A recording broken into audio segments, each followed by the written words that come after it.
여러분 안녕하십니까? 강화농장입니다. 이제 3월 중순입니다. 이제 완연한 봄날입니다. 글쎄 언제 추웠냐고 하듯이 또 날이 한결 따뜻해졌습니다. 글쎄 올해 4월은 날이 조금 다른 연해보다는 조금 높을 것 같다 하는 소박사 TV에서 그런 얘기를 하더라고요. 저도 그 얘기를 가지고 여러분들과 함께 오늘 말씀을 먼저 나눴습니다. 오늘 여러분들과 함께 나누기를 고구마 심어요입니다. 고구마 심어요. 고구마를 심는 건 언제 심냐고요? 보통은 계절에 따라 다르지만 남부지방은 4월 말, 또 중부지방은 5월, 5월 한 15일에서 한 5월 말, 요 정도까지가 맛있는 고구마를 만들기 위한 적기인 것 같습니다. 저는 강화 농장에서는 강화 송노란 고구마, 브랜드명입니다. 이 고구마를 심고요. 또 올해는 혹풍미도 조금 심을 겁니다. 이렇게 됐든 저렇게 됐든 간에 고구마를 심고 위해서는 고구마 순을 준비해야 되거든요. 근데 여러분들은 이제 조금 심으시면 고구마 순은 굳이 자작, 뭐 아파트에서 또 조그만 농장 하우스를 이용해서 하실 필요 없으세요. 왜냐면 뭐 어떤 고구마든 간에 대량으로 생산하시는 유무장들이 있기 때문에 그러하시지 않아도 됩니다. 근데 저같이 소농이면서 고구마 한 3만 개, 순으로 한 3만 개 정도 심는 사람은 고구마 순도 가격을 무시 못해요. 예를 들어서 한 달에 한 10,000원 정도씩만 계산한다 해도 3만 개면은 고구마 순값만 한 300만 원 정도가 들어갑니다. 그래서 저 강화농장은 어떻게 하냐면 가을에 고구마를 저희가 나름대로 채종한 것들이 있습니다. 그 채종한 고구마를 가지고 고구마를 심기 위한 냉상이라고 표현해야 될까요? 냉상, 뭐 온상 이렇게 두 가지를 나눕니다만은 열풍을 갖고 하는 것은 아니고요. 저는 하우스 안에다가 이중하우스 터널하고 밤에는 이불 덮어주고 낮에는 벗기고 이런 냉상법을 가지고 고구마 순을 재배합니다. 근데 이 고구마 순 냉상하는 것들도 여러분께서는 뭐 구독자분들께서는 이 고구마를 재배하는 방법도 필요하시지만 이 고구마 순이 나오기까지는 이런 과정을 거치고 있구나. 특히 이제 강화 송노란 고구마, 특히 호박 고구마류라고 이제 저희들이 통칭 얘기하는 그 고구마가 순들을 잘 죽어요. 호박 고구마류가 맛있는데 조금만 자라다 보면 넝쿨 쪼개진 병이 생깁니다. 희한해요. 그래서 이제 요즘들 뭐 꿀고구마니 호풍미니 뭐 호감미니 이런 품종으로 전향해서 가시고 호박고구마류는 별로 안 심습니다. 그러다 보니까 호박고구마류의 가격은 다른 고구마류보다 조금 비싼 것이 현실입니다. 지금 3월 중순에 나가는 호박고구마류 가격 역시 일반 꿀고구마나 호풍미 가격보다는 조금 비쌉니다. 근데 강화농장은 뭐 비싸다 싸다 하는 얘기를 하려는 게 아니라 이 고구마를 가지고 순을 내는 것을 직접 합니다. 그래서 육묘장에서 오는 무병모를 갖다가 키운 다음에 그 고구마를 가지고 다시 저 나름대로의 순을 키워서 이제 번식을 시키죠. 번식하는 방법 자체는 저희는 집에다 직접 심는 겁니다. 심은 거 가지고 이제 저희가 한 300단, 그러면 한 단에 100개씩 계산하면은 약 3만 개 정도를 생산하는 거죠. 생산해서 저도 쓰고 뭐 제가 지인들이 이렇게 조금씩 부탁하는 것들은 제가 공급해 드리고 있습니다만은 뭐 제가 생산했다고 해서 넝쿨 쪼개진 병이 없다, 그건 아닙니다. 하지만 넝쿨 쪼개진 병을 최소화하기 위해서 넝쿨 쪼개진 병 약도 주고요. 또 더 나가서는 소독도 잘하고요. 또 진딧물 같은 것들도 사전에 방지를 하는데, 저는 그러면 어떻게 재배하는지를 여러분 잠깐 보시면, 저는 여기 하우스가 크진 않습니다만은 집 바로에 붙어 있어요. 근데 이쪽 지금 여러분들 보시기에 왼쪽 편에 있는 것은 반 모짜리, 그냥 논에 쓸 모짜리를 밭에다가 하는 겁니다. 이 하우스에다 기르면 물에다 기른 것보다는 실패가 없고 뭐랄까요, 뭐 제가 하고 싶은 대로 할 수 있어요. 물은 늘 줘야 되는 불편함은 있지만 이 하우스 안에다가 모짜리용 모를 내고요. 여기는 고구마 모짜리입니다. 일종의 고구마 모짜리. 여기 지금 이렇게 하얀 선을 띄워놓은 데가 있죠. 이 하얀 선 띄워놓은 데를 중심으로 해서 두 칸을 나올 겁니다. 그래서 여기는 니어커들이 다니는 길이고요. 얘를 이제 두 개를 나눌 건데, 나누기 전에 여기에도 고구마도 그냥 이 안에, 이 고구마 안에 열이 있긴 하지만, 영양분이 있긴 하지만 이것만 가지고는 안 되거든요. 그래서 이 안에다가 열도 내고 영양도 할 겸 이렇게 했습니다. 근데 저는 아마 우리 하우스 농사 지시는 분들은 이런 고민들이 있으실 것 같아요. 저도 고민이 많습니다. 이 하우스를 이렇게 씌워놓은 상태에서 한 5년, 7년 지나면 이 고구마 하우스 안에 있는, 그러니까 하우스 안에 있는 농작물들이 잘 안 돼요. 그래서 뭐 상토를 쓰거나 또는 포트를 가지고 이제 재배하는 방법들로 갑니다. 아니면 이제 나무를 심죠. 또 이제 강화 같은 경우는 포도 재배하시는 분들, 사인 머스켓 같은 거 재배하시는 분들은 하우스에다가 이제 나무를 심어서 그것을 이제 재배하는데, 왜 샤인 머스켓 얘기하냐고요? 우리 강화는 캠벌 포도도 유명하고요. 샤인 머스켓도 많이 합니다. 특히 제가 거주하는 양도에서는 캠벌 포도, 그 샤인 머스켓들이 많이 생산하는, 또 최고의 맛을 자랑하는 그런 양도 포도가 있어요. 뭐 포도 얘기는 논외로 하고, 일단 저는 여기다가 하우스 안에다가 올해는 이렇게 한 다음에 덮는 흙은 저는 이 흙을 쓰지 않을 겁니다.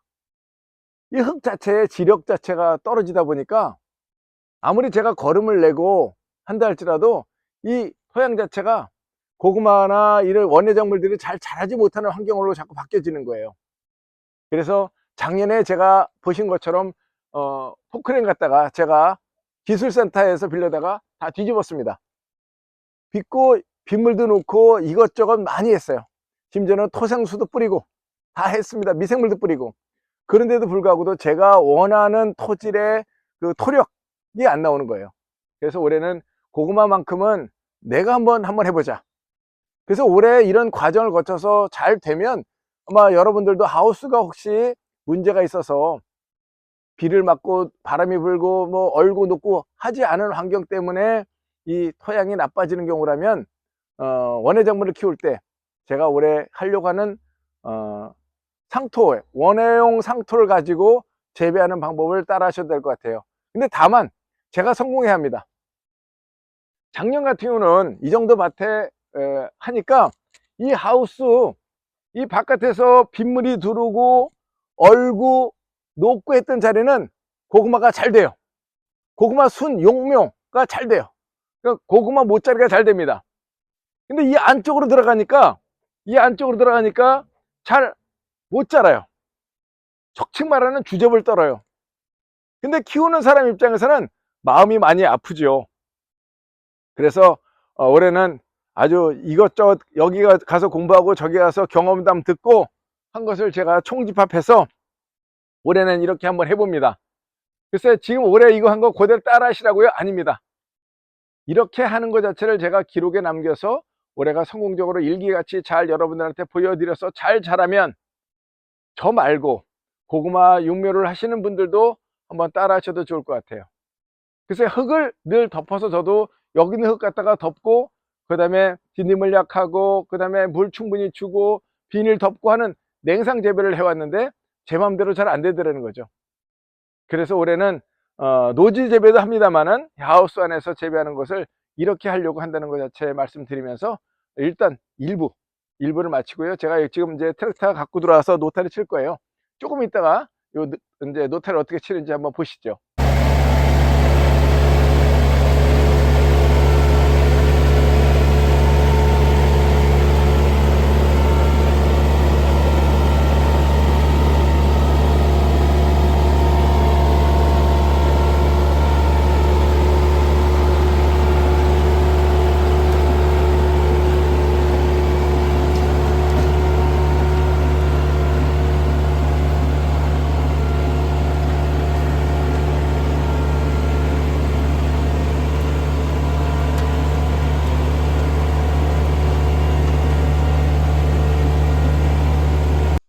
자, 뭐 이거 두껍게 키면 좋겠죠.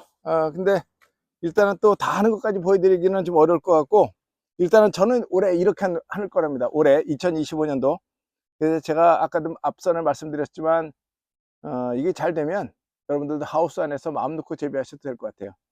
참, 이 상토는 어떤 회사 거 아닙니다. 그냥 상토인데 상토는 경량상토하고 중량상토, 그러니까 좀 가벼운 거하고 무거운 것이 있어요. 근데 저는 올해 어떻게 놀라냐면 이게 고구마잖아요.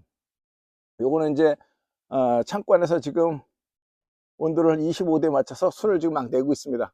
왜냐면 여기 나와서 순을 키우기까지는 시간이 너무 많이 걸리기 때문에. 그리고 이제 고구마 순을 조금 일찍 하실 경우도 있죠. 스티로폼에다가 하시거나 뭐 이런 경우도 있는데, 고구마는 초기에는 한 30도 정도가 돼야 빨리 자라오릅니다. 그러면 여기다가 이렇게 놓고 이제 열풍기를 부는 방법도 있고 열선을 까는 방법도 있어요. 근데 저는 그렇게 안 할 거라고 말씀드렸습니다. 저는 5월 15일에 마칠 거기 때문에 이제 3월 15일 날부터 키워도 2달이면 충분히 키울 수 있습니다. 굵고 마디는 짧게.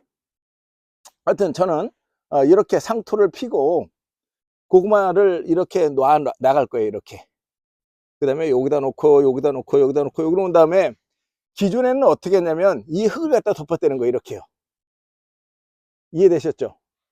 그리고 물을 충분히 그리고 이제 물 주고, 그 다음에 진딧물약 주고, 그 다음에 넝쿨 쪼개질병 방지하기 위해서 살균제 처리했고, 이렇게 했었는데, 올해는 이거를 하지 않고 이렇게, 아까 밑에는 유박하고 흙하고 거름 성분을 밑에다가 넣었다. 그리고 노타리 치는 장면 보셨잖아요. 그 다음은 이제 제가 이제 고구마를 이렇게 놔 나갈 겁니다. 놓고 아까 이 보셨던 상토로 나중에 이제 이렇게 덮을 거죠. 흙이 아니라. 이렇게 재배했을 때 어떤가? 일단은 얘는 pH가, 이 상토가 보통 pH가 5에서 7, 요 정도, 그러니까 약산성 요 정도의 규모를 갖고 있습니다. 뭐 여기 이제 있는 얘기처럼 뭐 여기 대부분은 그 코크피트라 해서 코코넛 있잖아요. 코코넛, 그거 껍질이 주 성분입니다. 거기에다가 이제 지금 들어있는 것은 피트모스 뭐 이런 것들이 이제 한 70% 이상 이제 차지하게 되죠. 근데 일단은 이거는 회사에서 얘기하는 것은 흙하고 섞어 쓰지 마라, 비료하고 섞어 쓰지 마라.